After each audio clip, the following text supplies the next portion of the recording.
Of Alpha Phi Alpha will assemble and all guests will take their seats. Welcome and good evening.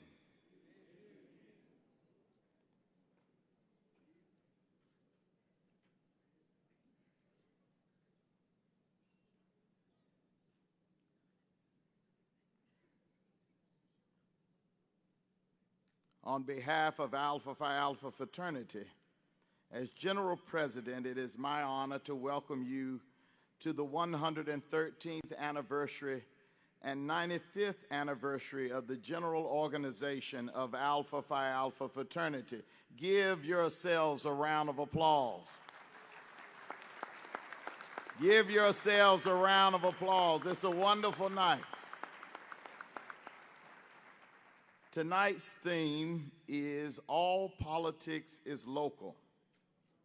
Gentrification, educational funding, environmental justice, economic development, voter registration, voter suppression, and police brutality are all issues that disproportionately impact the African American community. Alpha Phi Alpha fraternity has historically served as an organization of scholars, leaders, and servants that have dedicated themselves to developing solutions to the challenges addressing society. Tonight, in that tradition, we have 4 Alpha mayors who will outline effective strategies to addressing those local issues. Following our Alpha mayors, who will be moderated by Brother Vincent Orange, members of the Divine Nine leadership will join a panel of discussion to talk about the collective action items that we as members of the Divine Nine can collectively implement to solve problems. I'm going to take a moment at this time to recognize members of the Divine Nine because we are one family of Greekdom. Would all the members of Alpha Kappa Alpha sorority who are in the audience, would you please stand? The ladies of Alpha Kappa Alpha sorority.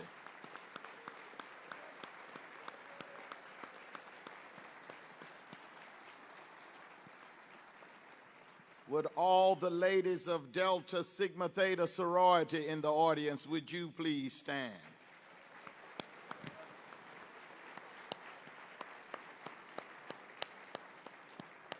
Would all the ladies of Zeta Phi Beta sorority in the house, would you please stand?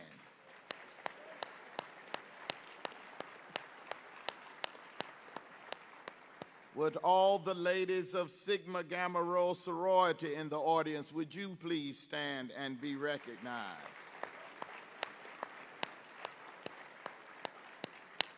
And we are so honored to have with us members of our Divine Nine in fraternal order. Would the members of Kappa Alpha Psi fraternity, would you please stand?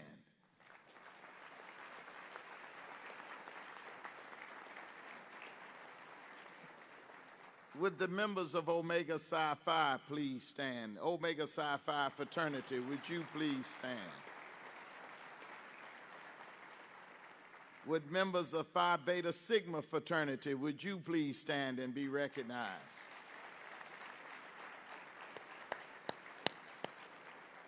And we are honored to have with us members of Iota Phi Theta fraternity incorporated. Would you please stand?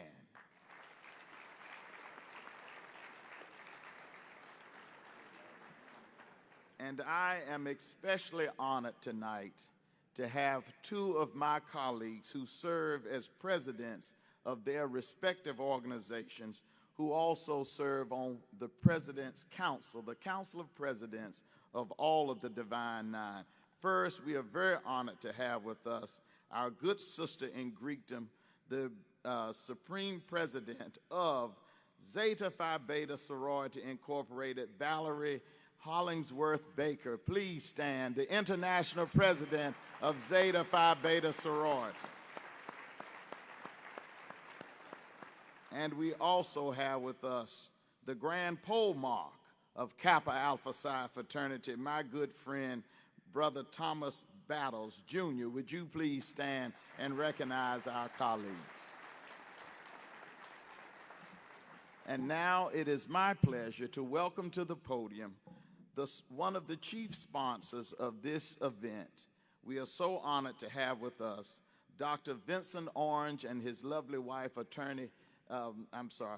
Vincent Gregory, and his lovely wife, attorney Kim Gregory, who are sponsoring this event. So we're going to invite Dr. Vincent Gregory to the podium for a few words here. Would you come up and please bring your lovely wife, attorney Kim, with you? They are the sponsors for this program. Give them a round of applause as they come up.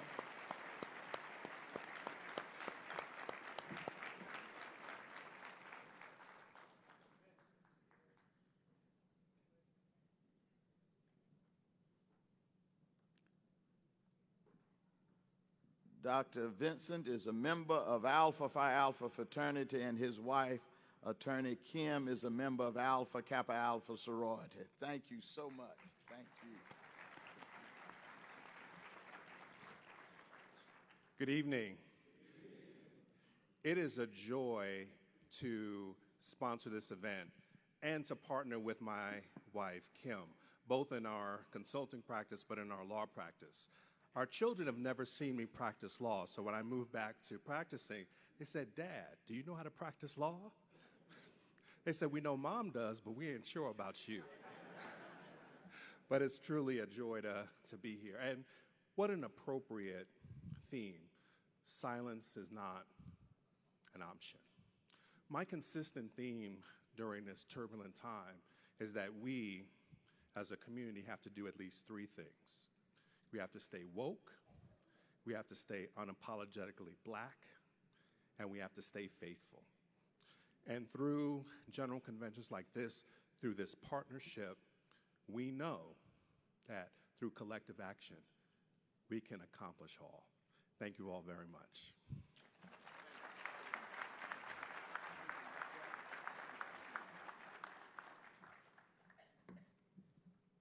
And before I take my seat, please join me in acknowledging the past general presidents of Alpha Phi Alpha fraternity who are here and their spouses. Would all the past general presidents please stand so this audience may recognize you with the proper and respectful protocol that you deserve as the past general presidents of Alpha Phi Alpha fraternity incorporated.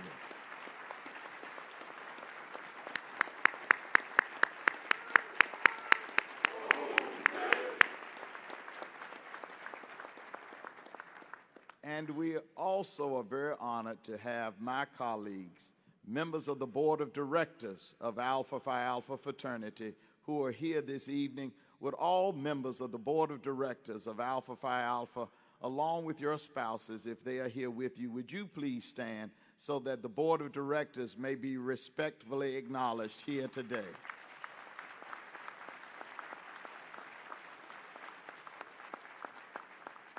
Again, it is indeed an honor to welcome you, and now I will turn the program over to Mr. Vincent Orange.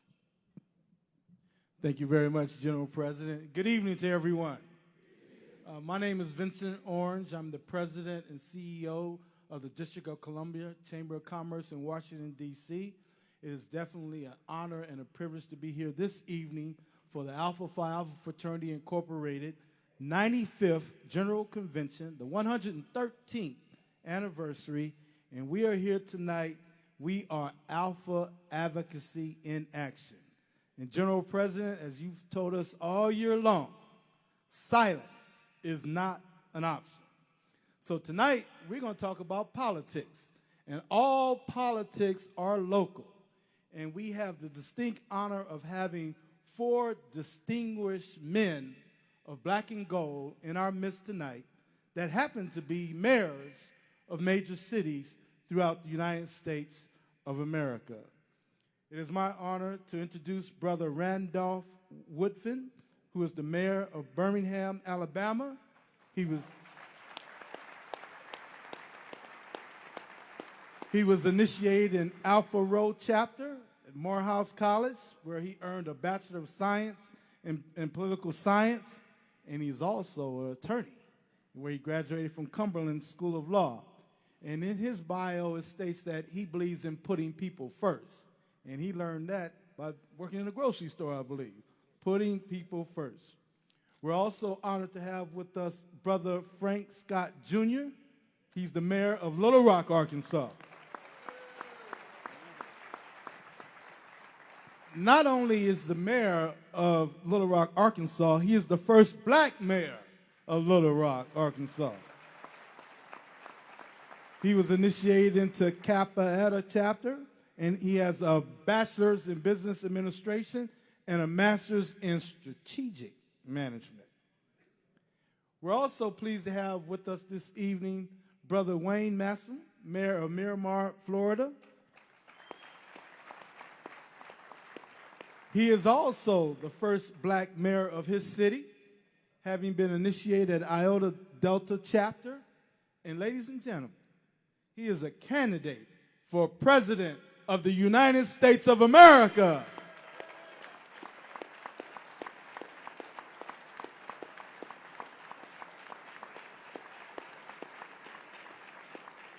Now, this brother came to this country. His parents are Jamaican immigrants.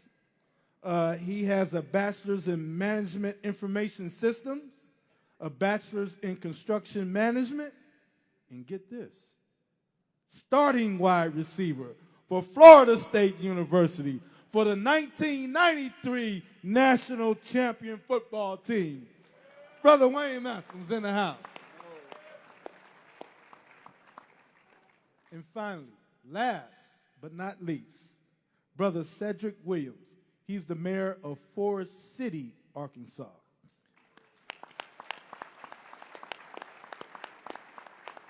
He was initiated into Kappa Kappa chapter. He has a bachelor's in computer information systems, and we definitely want to talk to him about his degree because they're saying a lot of the degrees that we get today will not be useful in the future. So he's definitely computer information systems. You know, computers are running the world, so we definitely want to have a discussion about that. But he is also involved in the chamber. He's a member of the board of directors for the Forest City Chamber of Commerce, and I'm also in the chamber world, and I believe they brought a nice project to your city which created 800 jobs. All right, so let's give our mayors a round of applause. So, gentlemen, we're just going to have a little dialogue here, and we want to start off with, since all politics are local, tell us what that means to you. And we're going to start with Brother Mayor Cedric Williams. Thank you, and first of all, thank you to Brother President Ward for the invitation, and thank you to each of you coming out this evening. It's truly an honor to share the stage with the distinguished mayors that we have here. All politics are local. What that means is that each and every person in here has a difference, has an ability to make an impact in their community. Whether it's running for the school board, whether it's the Booster Club, whatever you have a vision to do, you have an ability to make a difference in your community. And when you think about politics are local, one of the things that I talk about is the power of one individual. In other words, just think how many people one individual comes in contact with in today's society. It's not like it used to be with the party lines or the telephones. Now we're in the age of social media where one person can touch 1 million people within 10 seconds. So it doesn't matter if you're in Forest City, Arkansas, Little Rock, Arkansas, Birmingham, Alabama, or Tallahassee, Florida. When you're local, you can make a difference not only in your community, but you can make a difference and impact nationwide. Good evening.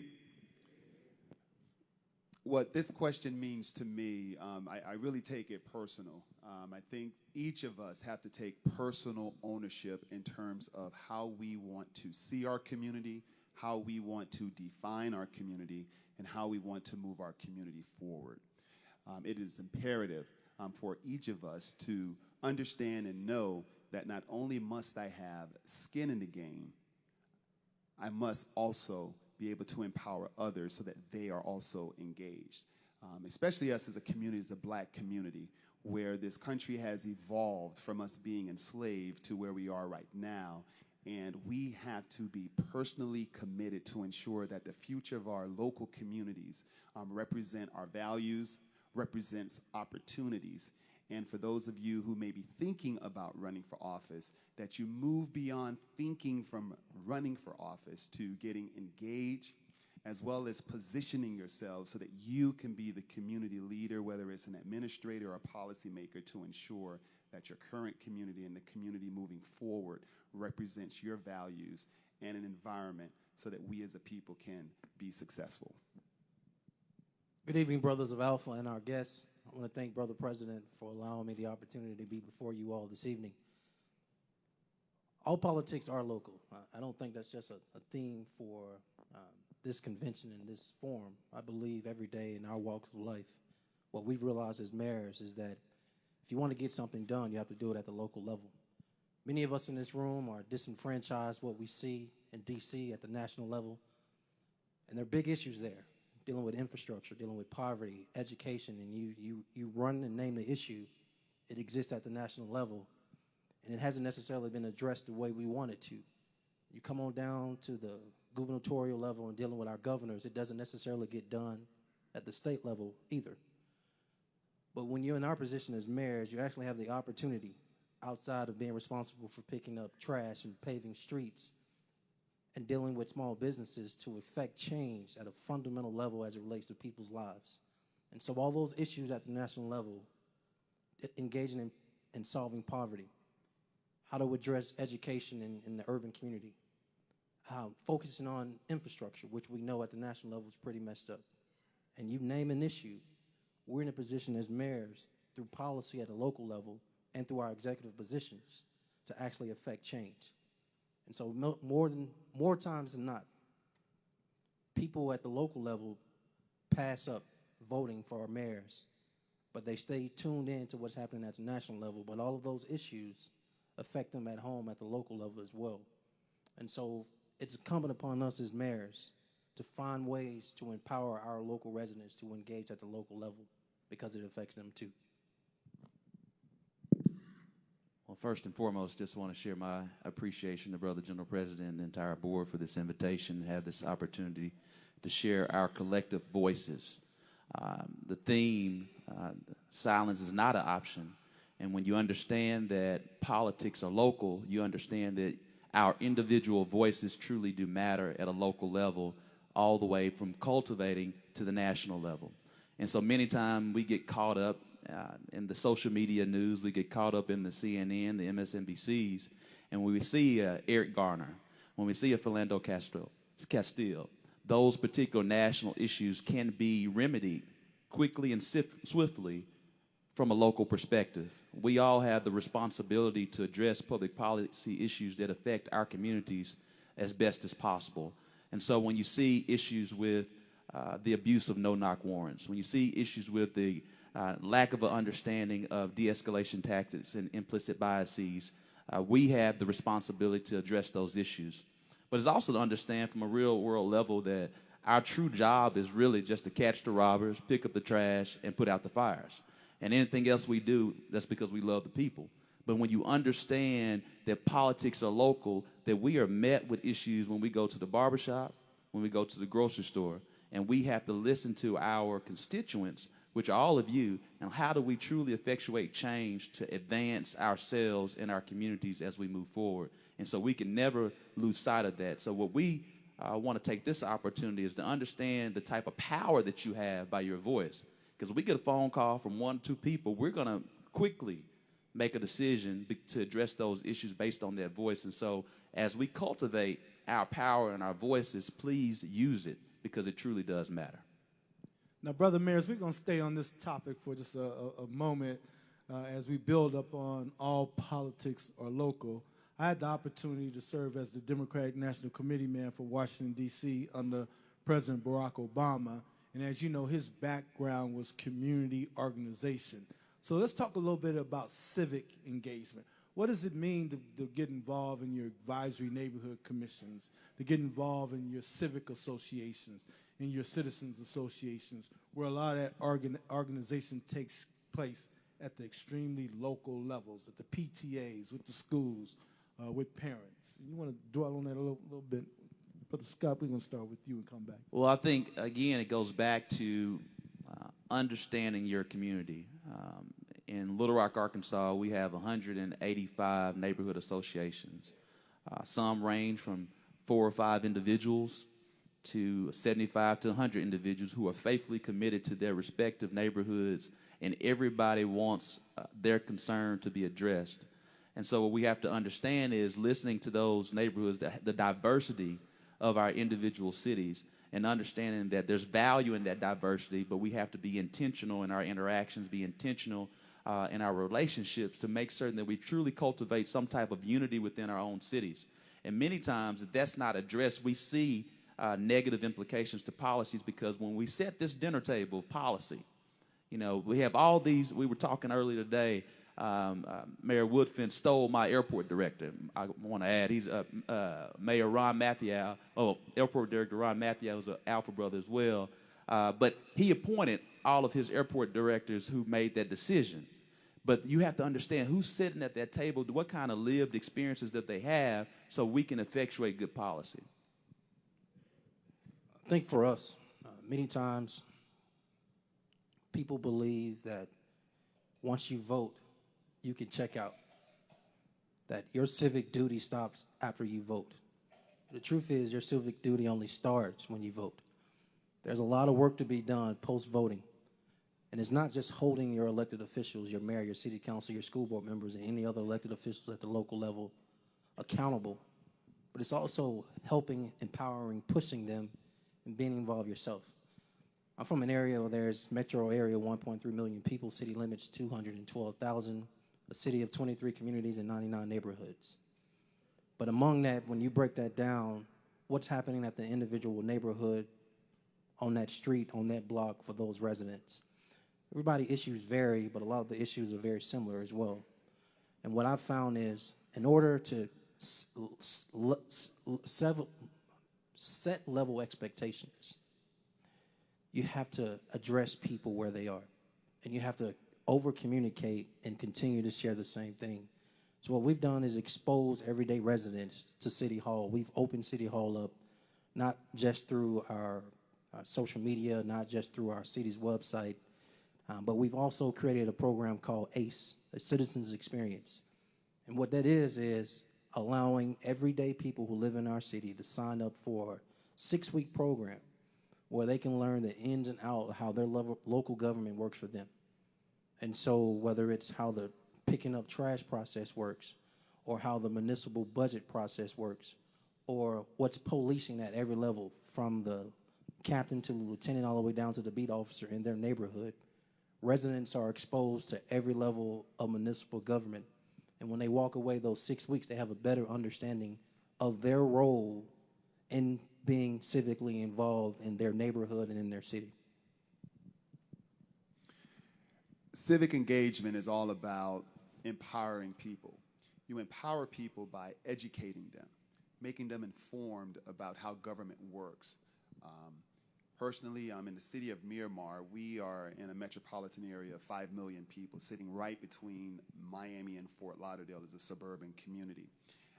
And some of the things that we do is basically expose residents to the various opportunities to serve on our community boards, whether it's our Planning and Zoning Board, our Parks and Recs Board, our Cultural Affairs Board, so that they can see and have an input in towards how our government works.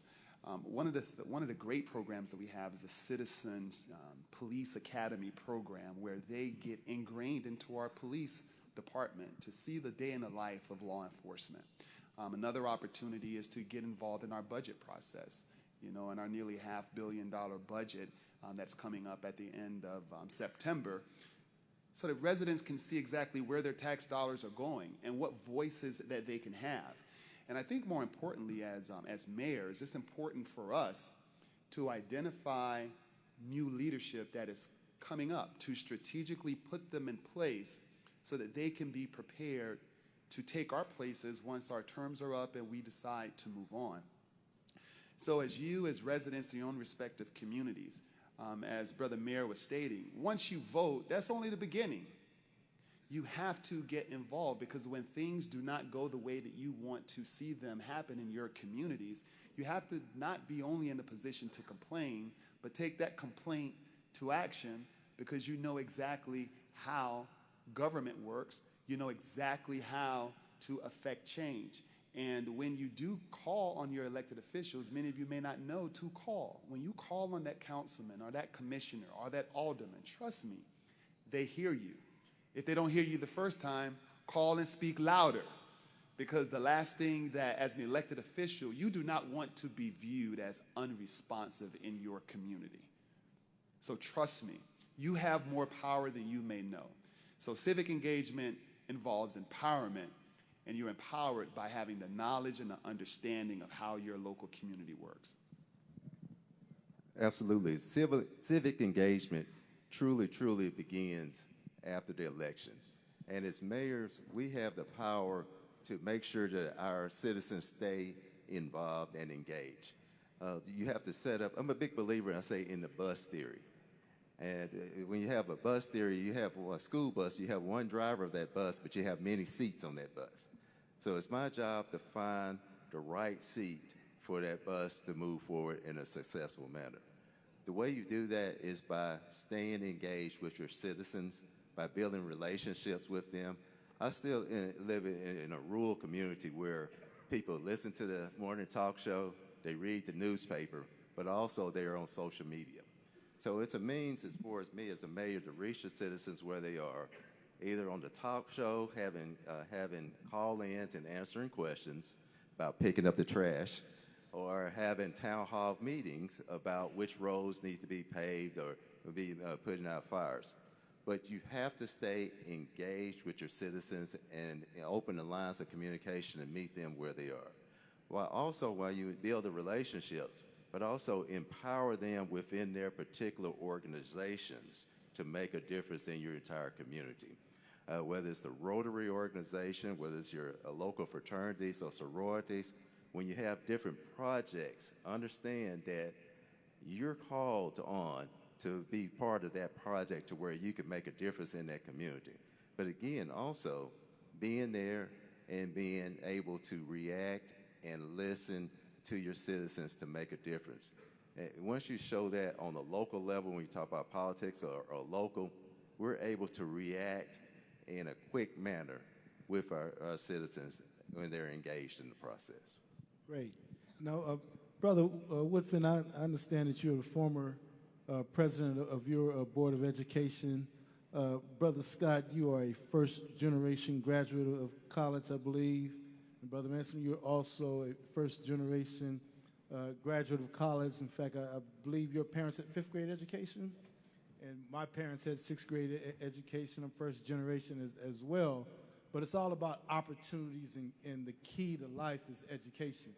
I was fortunate enough to have two good counselors that introduced me to a program called A Better Chance.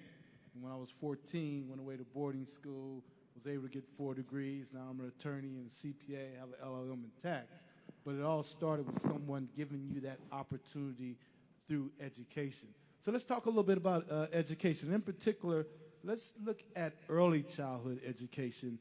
The United States Department of Education has indicated that a child must be reading independently upon entering the 4th grade and must be able to add, subtract, multiply, and divide. And if not, that child will more likely than not make contact with the criminal justice system. And if you don't have that basic training around the 6th or 7th grade, you make contact with the criminal justice system. And then you can just look at the high school graduation rate and make that correlation to who was able to make the transition from 3rd grade to 4th grade. You're no longer learning to read. Now the teacher wants you to regurgitate what you just read. If you cannot add, subtract, multiply, and divide, I cannot introduce you to decimals, to fractions, to geometry, and you can't move forward. And by the time you hit the 6th and 7th grade, you find out that you've been left behind. So how are you addressing education in your areas. And we're going to start with the former president of the Board of Education in Birmingham. Brother Wood. So we're addressing it several ways. I think it's important to at least acknowledge the problem. I live in one of the blackest cities in America, y'all. All right? But my city is 73% black. And I got a 29% poverty rate. And it's not just poverty, it's concentrated poverty. But I've had the opportunity the last 5 years to stand on the stage like this and shake every graduate hand that walks across the stage. And so I'm starting backwards because your question was around early childhood.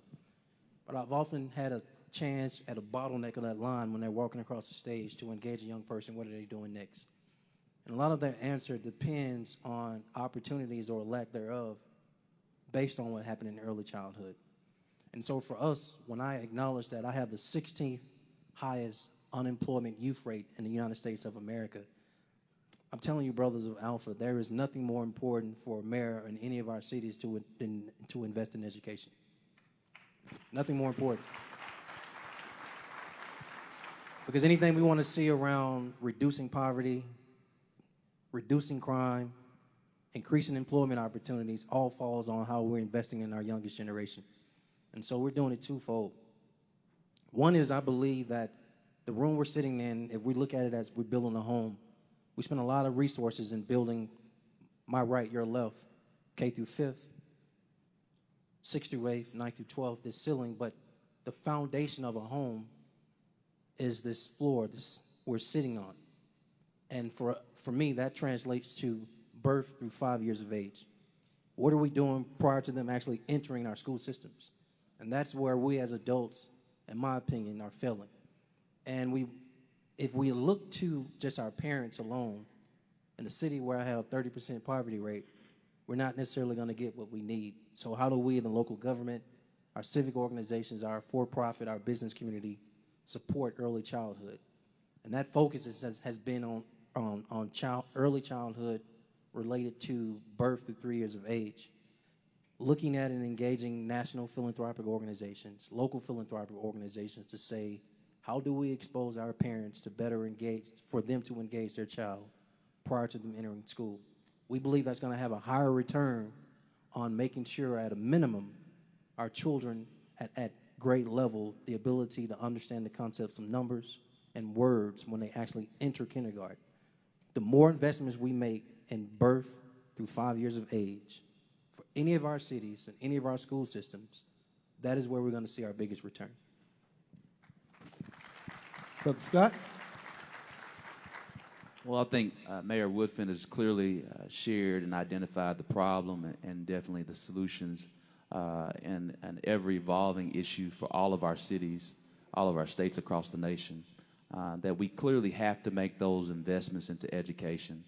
And just to provide another layer of context, in the city of Little Rock, which is historically known for education being a critical component of the civil rights movement. But just to be honest, we live in a city now that, we are known for the 1957 crisis, the Little Rock Nine. But I had the privilege in 2018 to attend the 60th anniversary, high school anniversary of Ernest Green. The sad thing about it was in 2018, the 60th anniversary of his class graduating, he's being the only black graduate at that period in time. His school district was under state control. How sad is that? 60 years, the first black graduate of Little Rock 9, Brown versus Board of Education, the whole history behind that process, where he and those 9 individuals changed history by entering that school. 60 years later, he goes to his class reunion, and his school district is under state control. So how do we effectuate change? We understand that we have to focus on birth through 5. And so one of the campaign promises that we gave and met and kept, and is already in the process right now, we started a Frankly Reading summer reading program where it focuses on children who are challenged and do not understand not only the art but the science of reading, that we are now investing in those individuals. We had 250 children that we invested in this summer, currently are still going on. They're understanding now the science of reading. And so I think about little Isaiah, who could barely read and now is being more productive right now here as we're approaching now August, and they start school back again August 13th. So we understand that that's an impact, that's an investment. But second, we still continue to have to make certain that our voices aren't silent at the table, whether we have control of our school districts or not, and utilize our proverbial pulpit. And so one of the things that we are sharing now as a part of my administration is the Little Rock Education 2020 plan, where we're working with our governor right now. Not only do we want to make certain, priority number one is to make certain that our school board is back under local control and locally elected school board, but now we want to be different because at a point in time our school district couldn't get it right, our state couldn't get it right, because we went from 6 failing schools to now 21 under state. So neither has gotten it together. And so our plan now is to get a little bit more involved, similar to what's happened in Boston, what's happening in New York and D.C. Everyone has their own flavor of it, but having a municipal-run school district where the educators get a chance to focus solely on education, and we, the municipality, will focus on the oversight of finances and operations. And so that's how we're trying to engage education from that standpoint. Well, education is perhaps the single most powerful asset that can transform a community. Without it, we're doomed as a people. Education was beat down inside of my DNA from an early age by my parents, who came to this country from Jamaica, who only had a 5th grade education. And when they came to America, they were astounded that education from K through 12 was free. Amazed. Because at the time in Jamaica, through 5th grade is where free education stopped. If your parents didn't have the money to pay for you to go through secondary school, you either had to help the family work and provide, or you did without. So my parents instilled in me at a very young age to take advantage of this opportunity, and that's what I did. And I grew up with a lot of alpha brothers that mentored me on the way. So even though I was a stellar and high-performing athlete going through high school into college, I was known as a scholar athlete because education was that important. Now, in the city of Miramar, we're in Broward County, which is the 6th largest school district in the nation. And we do not have a municipal-ran school system. So we have an independent school board that controls our school system. Mayor, I take it as a personal responsibility that I partner with our school district. In the city of Miramar, we subsidize and fund VPK program in our schools because we believe early childhood education is important. We don't want a family to not have the opportunity to put their 3- and 4-year-old child in early education. So by the time they're in kindergarten, they're already reading and they're in the best position to be successful moving forward. When I was first elected to our commission in 2011, before running for mayor, it was in 2011 during Ferguson. And there was a big discussion about law enforcement and in Ferguson, how it was a predominantly black community, but the police force did not represent the complexion of the community. So as a commissioner, I looked at our own police department, and we had a dismal percentage of police officers in a community that's probably one of the most diverse communities in the country. So I worked with our school system to implement 2 academies. One, a fire academy, and a public safety academy in our 2 high schools that are in our community. And now we're graduating students who are well on their way, if they choose, to go towards law enforcement. Now, I built the greenest school in the Southeast United States in Boynton Beach, Florida, Galaxy Elementary. So I understand the importance of our school facilities and how they play a big part into the learning experience of kids. In my city, we have more Fortune 500 companies than any city in South Florida.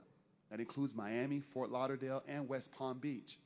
So I personally take our school kids to these Fortune 500 companies so that they can see brothers and sisters who look like them in executive positions.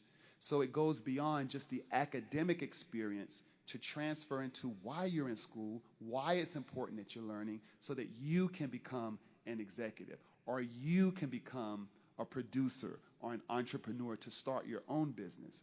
So as a mayor,